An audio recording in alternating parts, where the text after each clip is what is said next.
औज़ु बिल्लाहि मिनश्शैतानिर्रजीम बिस्मिल्लाहिर्रहमानिर्रहीम। इस कबूतर को हमारे घर से यहाँ 6 माह हो चुके हैं, लेकिन ये फिर भी रोज़ाना यहाँ पर आता है, क्योंकि ये अब जंगली बन चुका है। तो जंगल में रहता है, लेकिन रोज़ाना घर का चक्कर लगाने आता है।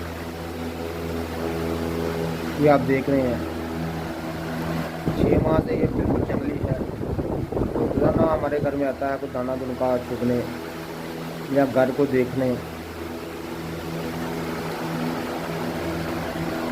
ये हमारे घर का पाला हुआ कबूतर है, लेकिन ये जंगली कबूतरों के साथ रहता है।